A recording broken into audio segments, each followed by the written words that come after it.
Olá, este vídeo faz parte do projeto que quer valorizar a cultura imaterial de Santo Inês.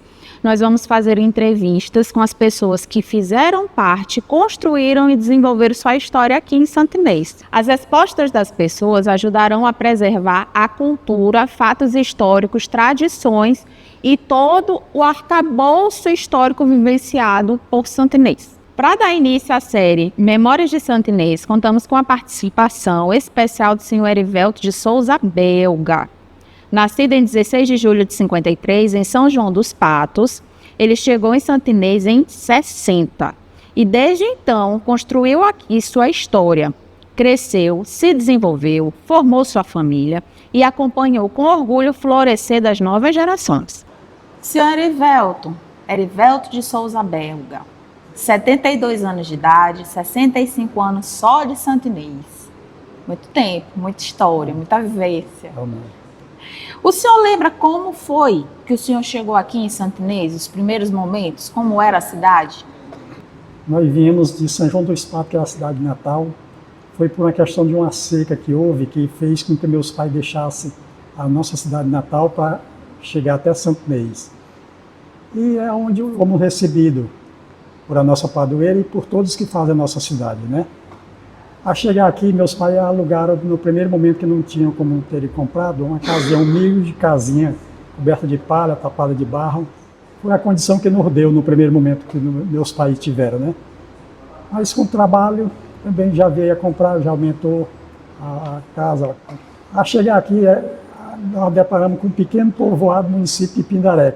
Se instalamos na entrada da Rua da Boiada, onde hoje o nome dela é Rua João Pessoa, mas por ter tido um comércio forte e tudo, passou a se chamar Rua do Comércio.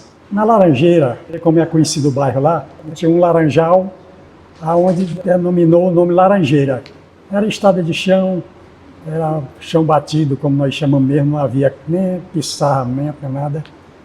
Meus pais chegaram aqui, nós éramos 10 irmãos, depois veio a nascer 2 mais, aí somos 12 ao todo. O ramo de trabalho dos meus pais é hotel, como era na nossa cidade de onde nós viemos. Por um ano em que nós chegamos, botou o hotel e por nome Hotel 60, que é como nós somos conhecidos por Família 60. E as pessoas vendo na gente aquela luta dos meus pais com 10 filhos, onde havia hotéis melhores que ofereciam conforto, mas eles levaram por aquele lado de que, diante daquela condição que não oferecia conforto, mas por ajudar, eles procuravam meus pais para hospedar, a fazer a alimentação, e daí foi que nós viemos a alcançar, a se estabelecer, né? E nessa época já existia energia elétrica? Não existia energia elétrica, como também não existia água encanada. O que fez, enquanto por a questão da água, havia uma senhora no sentido que sai para Santa Luzia, por nome Cotinha, muito generosa, nos ofereceu a pegar água no poço da onde tinha a casa dela, que era onde ficava o local mais próximo, né? Meu pai comprou 3 tambores de aço e cimentou, que um era para a gente pôr água, que é para cozinhar, outro para tomar banho e outro que fosse para abastecer potes, ainda na época de potes, filtros. E como era a educação? Tinha escola, assim, tinha creche, tinha escola de fundamental, ensino médio, como é que era? Não havia creche nem escola fundamental. Aqui, para a pessoa estudar, havia pessoas que davam aula nas suas casas, como se fosse o colégio, né? E quem tinha condição, ia para Pindaré, que é onde tinha um colégio lá, ia em cima de carro aberto, ia em cima de caminhão, carro aberto e tudo. E no caso de quem que dava aula aqui nos colégios, eu mesmo estudei na Rua da Palmeira, onde tinha o professor Tavares e a dona Judite, que eram os professores na época. Nós pegávamos a pissarra, que lá chamava pissarra, né? E tinha a dona Conceição Freire, que também lecionava na casa dela. E também teve um senhor, que ele tinha um problema de vista, coisa assim de vista, que ele não enxergava, mas tinha uma pessoa que acompanhava ele, chamava professor Cabral. Esse senhor, ele deu aula na Rua do Tucum, que é a Rua Governador Sarney hoje. Eu fui a estudar com ele e depois, posteriormente, ele mudou aqui para a Praça da Saudade. Esse senhor era muito rígido no lado de querer fazer com que a gente aprendesse. O senhor já falou sobre os meios de transporte. que eram carros abertos e tudo. Mas como eram esses carros abertos? Eram caminhonetes? Como é que era? Era picape e caminhão de carga que transportava carga, mas à noite eles levavam os estudantes que faziam o transporte, né, das pessoas. E como também para se deslocar, quem vinha de Santa Luzia não tinha meio de transporte, era por animais montado. Aí quem vinha do sentido de Bom Jardim, Newton Bela, hoje é a cidade, vinha de Tropa até a beira do rio, lá atravessava de canoa, e nós já trabalhávamos com jipe, fazendo esse transporte de lá para cá. E quem vinha de Santa Luzia também vinha de animal, não tinha como fazer transporte ainda.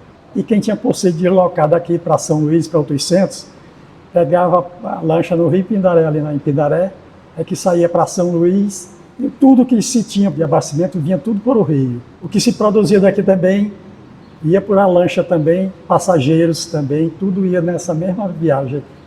Tinha lanchas que pegavam 3.000 sacos de arroz. Eram lanchas grandes. O senhor falou sobre as rotas agora, mas como foi a revolução da MA 320, esse trajeto de Pindaré com a revolução da estrada? O senhor já falou do transporte do arroz, que era pelo rio. Como é que foi essa revolução quando chegou à estrada? Primeiramente, foi feita uma pontezinha de madeira. Ela ficava do lado esquerdo, se passava fora de onde hoje fica o centro da BR. Para chegar naquele posto de Tombeira, sim, ali também não dava continuação para ir, como se vai ali para Santiema. Nós pegava ao contrário, a esquerda daquele posto ali é que passava na Rua Canadá. Quando já em 70, década de 70, foi aberto diretamente, já ali os donos que eram daquelas terras ali, parece que indenizaram e fizeram a BR mesmo passando, a seguir mesmo direto, sem mais fazer aquele percurso por ali. E o senhor falou sobre educação, energia, que não existia, a água e a saúde. Como é que era a saúde naquela época? Tinha algum hospital? As crianças nasciam em Santo Inês ou iam para outros municípios? Existia parteira? Não havia hospital. No primeiro momento não havia hospital. Havia farmácia que tinham aqueles médicos, ou pelo menos farmacêuticos, que eles faziam aquele papel de médico.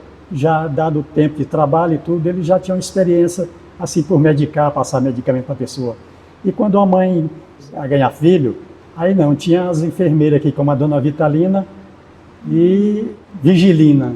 Era quem acompanhava o parto de mulheres a dar luz a seus filhos aqui.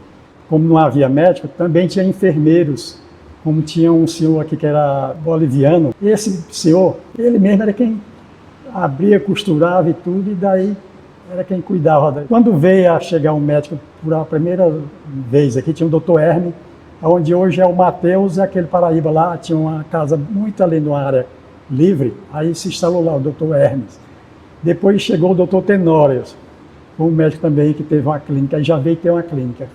Passado o Dr. Tenório, chegou o Dr. Pedro Guimarães, que é onde tem a Casa de Saúde de Santo Antônio. E como é que as pessoas se comunicavam a longas distâncias? A comunicação aqui, havia um correios, que é onde a pessoa passava telegrama, era por uma forma de um aparelho lá que dava uns toquezinhos e recebia e passava a carta e tudo. Aí tinha um carteiro que ia entregar aquela carta para a pessoa e tudo.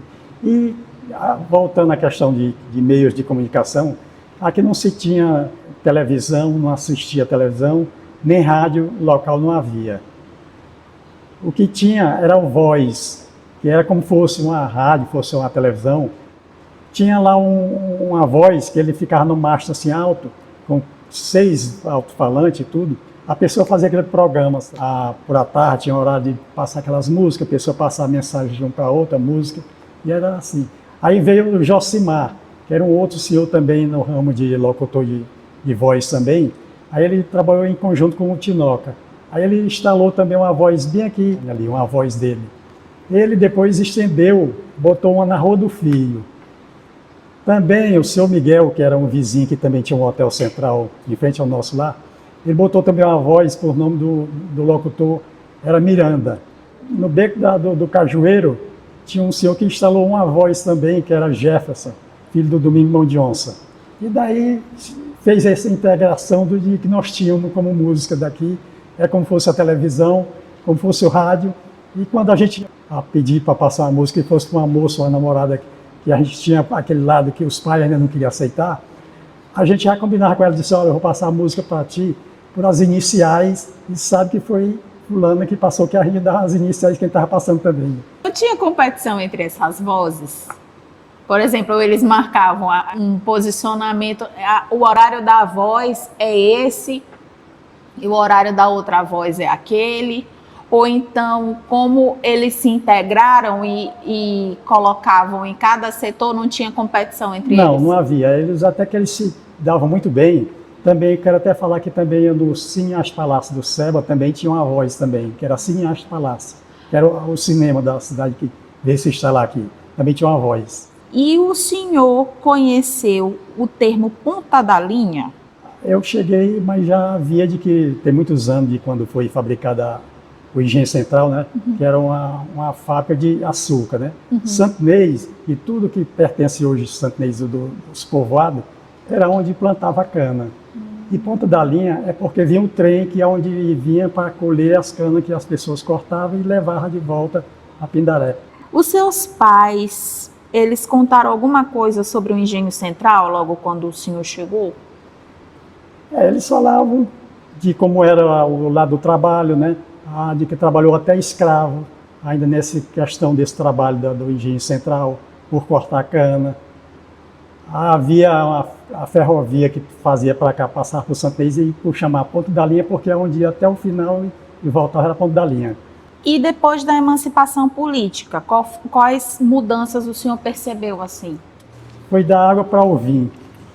Por quê? Onde nós não tinha energia, não tinha água encanada, não tinha banco, não tinha repartição nenhuma. Quer dizer que tudo era em Pindaré. Aí passamos a já ter aqui, que veio já se instalar um banco do Brasil, foi o primeiro.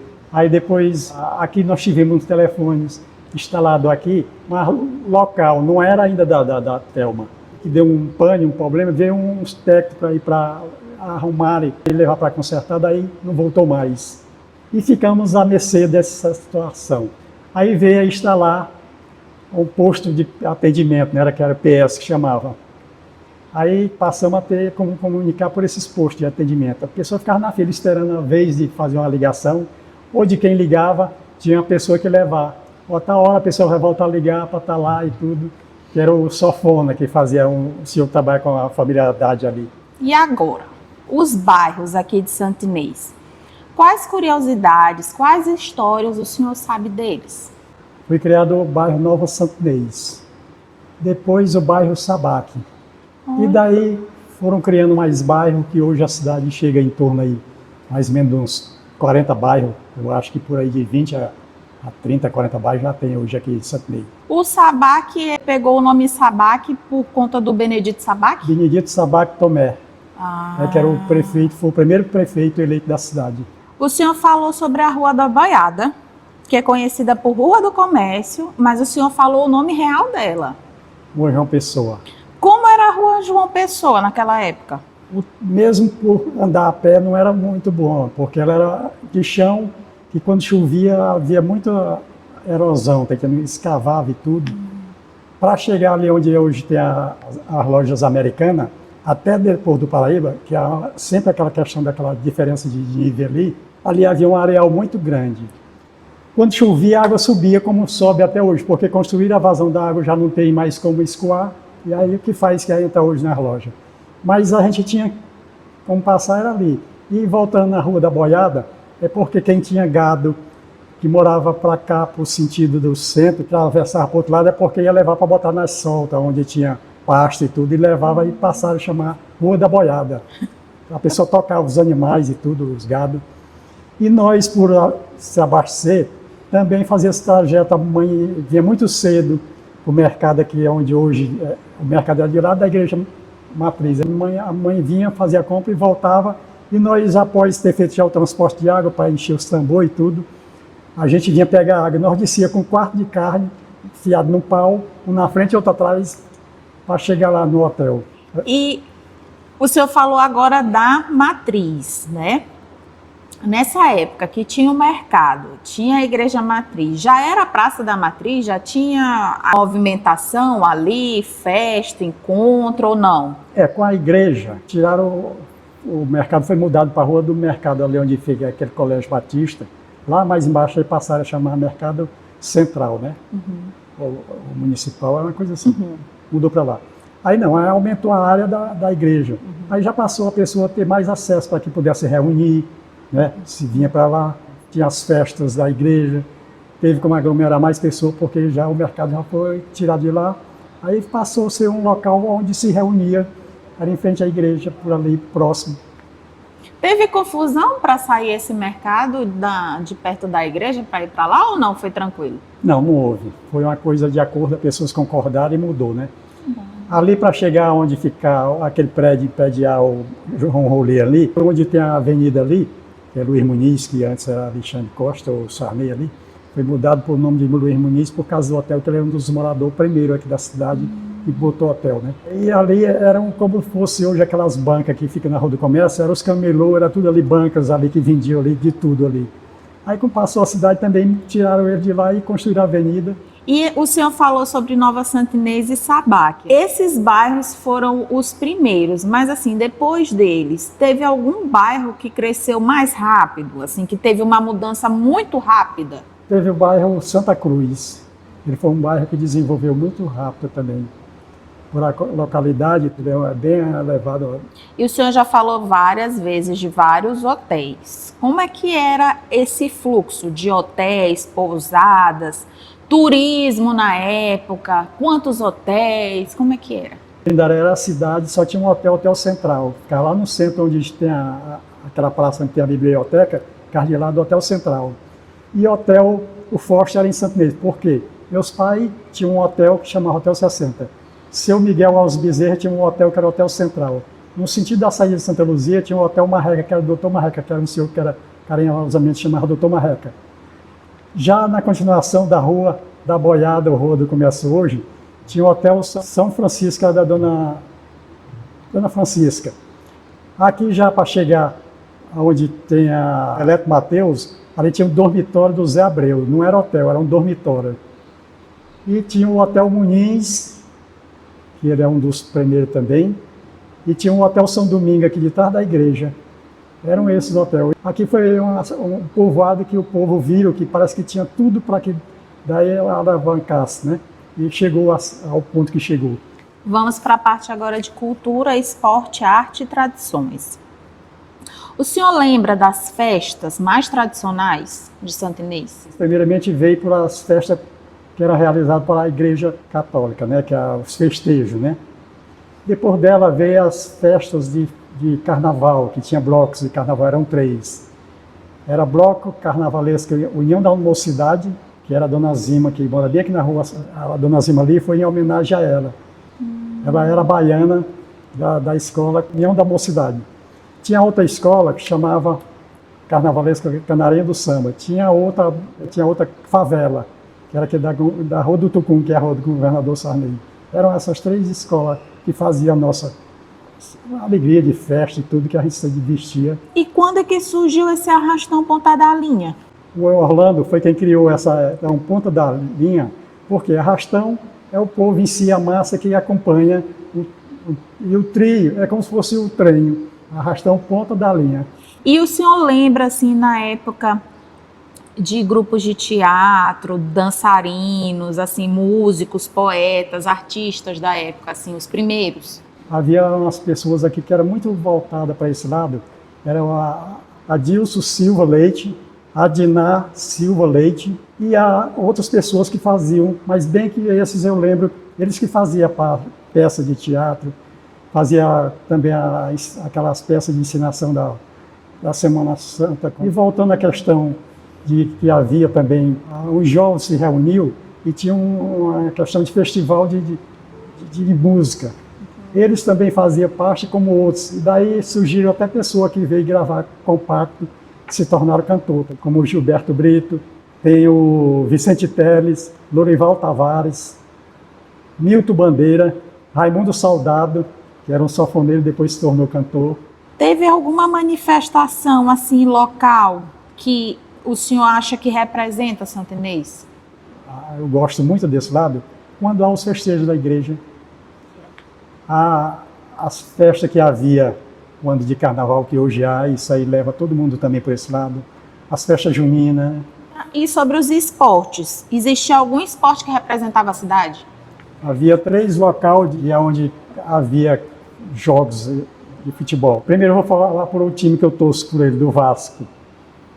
Ficava bem aqui na Rua do Sol, em frente ao seu Luiz Padeiro, que era o acesso que é onde a gente entrava para ir para o campo do Vasco, onde hoje é o Centro de Saúde de Djalma Marques. Ali, naquela área, é onde ficava o campo do Vasco. O outro era no bairro da Palmeira, que dominou o bairro da Palmeira, porque havia o campo de futebol do Palmeira, onde tem a igreja de São Cristóvão e aquele colégio lá onde ficava. A Rua do Flamengo, onde tem hoje aquele colégio, e hoje Rua do Flamengo, porque havia um campo de futebol lá por nome Flamengo, né? O senhor já visitou o Lago do Remanso? Sei que é bom o local, mas por não ter sido beneficiado, que haja uma estrada que dá um acesso melhor, que é onde não vieram pensar por esse lado, que podia ser um lado turístico, e mas o fluxo é muito pouco. Na minha época de infância, o local de banho que a gente tinha primeiramente aqui era o garapé do Relâmpago, que vai para Santa Luzia daquela primeira ponte.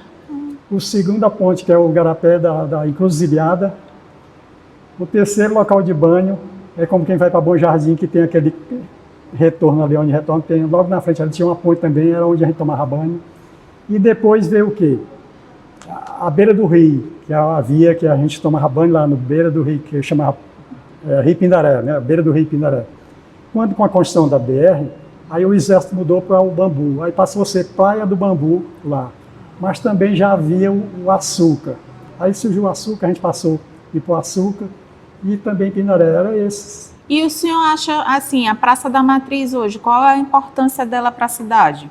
Em tudo ela é importante porque as famílias se reúnem, embora hoje há uma insegurança, mas mesmo assim ainda, não olhando por esse lado, mas ainda é um lugar onde se reúne, onde se conversa com a pessoa que conheça, né? Trata de negócio, assim, conversa e tudo. É um lugar muito, para mim, é muito importante. Tem algum outro ponto, assim, outro lugar que as pessoas não conheçam, mas que o senhor acha que é interessante valorizar? Tem também um lago do Palmoura. É um lugar que podia ser explorado também, mas só que depende do poder público, e pudesse investir, colocar pessoas lá para trabalhar com vendas e tudo. Sobre a culinária, qual seria um alimento aqui em Santo Inês que o senhor acha que é a cara de Santo Inês? O mocotó. O mocotó. E carne de sol. E uma tradição que só tem aqui? É o bem-estar de todos nós aqui, que sirva de tradição, né? Um povo acolhedor, né? Como fomos acolhidos, né? Fomos recebidos de braço aberto. E o que significa Santo Inês para o senhor? Significa a mãe que nos recebeu de braço aberto, meus pais, e nós chegamos aonde nós alcançamos. Somos muito ricos de quê? De muita força de vontade, muita coragem de trabalhar e muita seriedade e responsabilidade, e acima de qualquer coisa, somos uma pessoa honesta. Qual é a memória mais bonita que o senhor guardou, assim, de Santo Inês? Ou memórias, porque o senhor tem muita memória. Primeiro, de quando a gente saiu daquela vida de que fazer transporte de água, que era muito cansativo, criava calo no ombro da gente, carregando o dia todinho para pegar água, para botar, para se abastecer, para tomar, beber. Aí era uma coisa que, quando veio a chegar a energia, nos beneficiou em tudo, né? Com a energia, depois chegou a televisão, o rádio, e daí nós tivemos uma outra vida, né? Com tudo o que nos ofereceu. E se o senhor pudesse, assim, deixar um recado para as novas gerações sobre a história e a cultura de Santo Inês, qual mensagem seria? Que desse continuação, o que nós construímos, ajudamos, mas muitos nos ajudou e tem ajudado até hoje, para que possamos dar continuação no que nós já batalhamos para poder alcançar. Muito obrigada, senhor Erivelton, de coração. Agradeço eu por esse momento em que me deu a satisfação de poder expor meu conhecimento, e sou muito grato por esse momento a todos que estão aqui presentes, e primeiramente agradecer a Deus e meus pais. Encerramos esta edição de Memórias de Santa Inês com sincero agradecimento ao senhor Erivelto de Souza Belga por sua generosa atenção, disponibilidade e valiosa participação no projeto. Sua colaboração foi essencial para resgatar e preservar importantes registros da cultura imaterial de Santa Inês. A memória coletiva de Santa Inês se fortalece com histórias como a sua, cheia de vivências, afetos, raízes profundas. Muito obrigada. No próximo episódio da série Memórias de Santa Inês, vamos continuar explorando a história da cidade com novos depoimentos marcantes de quem fez e faz parte dessa trajetória. Vem aí mais memórias, tradições e histórias emocionantes. Não perca! Para maiores informações, basta acessar o YouTube do Clube do Livro Maranhão. Até lá! Santa Inês tem mil sonhos pra vencer.